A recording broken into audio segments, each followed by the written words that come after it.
잠시 후 게임을 시작하겠습니다. How's it going, everyone? My name is Jackson and welcome back to Lights Camera Jackson. Today we're diving into Squid Game Season 3, a season packed with trauma, tension, twists, and a baby.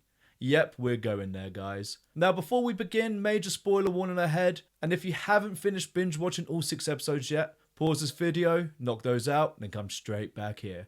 Trust me, there's a lot going on in this season and you don't want to be spoiled. And if you're new to the channel, I cover all things TV and film, so make sure to hit that subscribe button for more content, give this video a thumbs up, and let's dive straight back into the video. Season 3 picks up immediately after the events of Season 2. Son Ji-hoon, aka Player 456, has failed in his rebellion.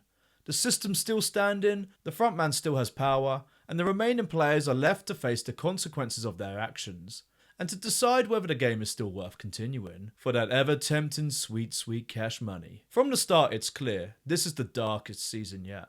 Squid Game has always carried heavy themes, but Season 3 turns the dial up to brutal, and if you're sensitive to content involving the S word that ends in "-ide", tread carefully. There are at least 4 major character deaths that deal with it directly, and it's emotionally draining. I had to break up my viewing into chunks just to get through it. And if you're watching for the games, don't worry, they're still here and they're still good.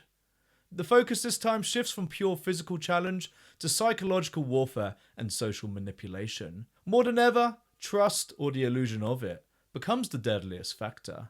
Are they as creative or as iconic as the games in Season 1 or 2? Maybe not, but they remain tense and thought-provoking, and the dread is real. The acting still top tier where it counts.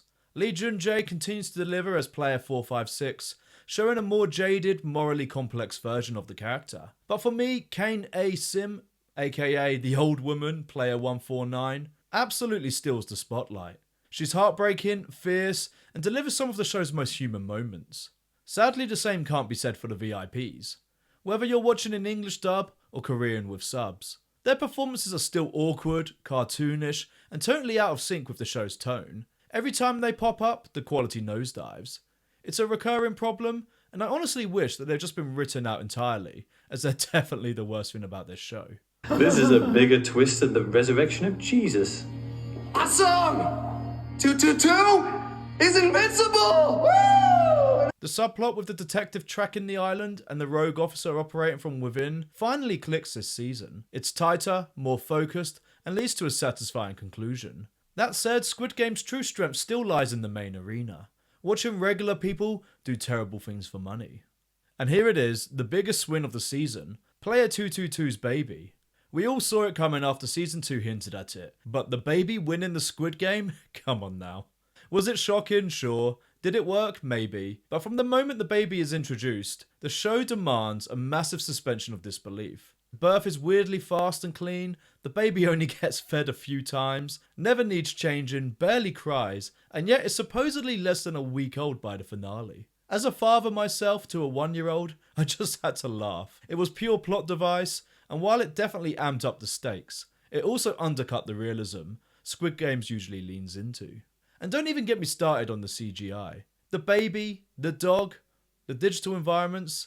At times it looks straight out of a cutscene from an old PlayStation game. I get not wanting to use real babies for intense scenes. Totally fair, but this felt unfinished. Especially considering Netflix clearly pumped major money into this production. It's honestly the worst looking Squid Game season so far. Despite having some of the best designed sets and costumes, that disconnect as a viewer is honestly frustrating. By now you're probably wondering if I even liked the season, and truthfully, I've been wrestling with that myself. Yes, I did enjoy it overall. Squid Game still delivers compelling character drama, killer performances, and unforgettable tension, but it's also becoming increasingly bloated. Season 3 feels like the natural endpoint, a finale. And honestly, I was happy with how most of the arcs wrapped up.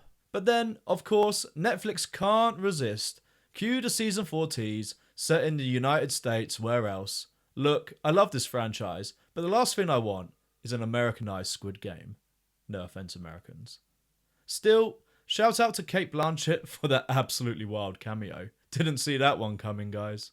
So in summary, Season 3 is Squid Game at its bleakest. The character work and psychological tension are still top notch, but the baby subplot and shoddy CGI?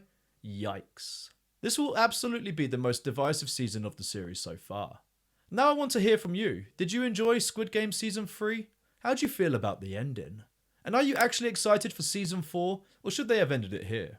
Either way, drop your thoughts in the comments below, and let's talk all things Squid Game. And if you're new here, then hey, my name is Jackson, and welcome to Lights, Camera, Jackson, where we talk all things TV and film, especially your favourite mainstream franchises. And if you like this video, make sure to give it a thumbs up, and consider subscribing for more honest reviews, breakdowns, and maybe the occasional rant. Thanks for watching, and I'll see you next time.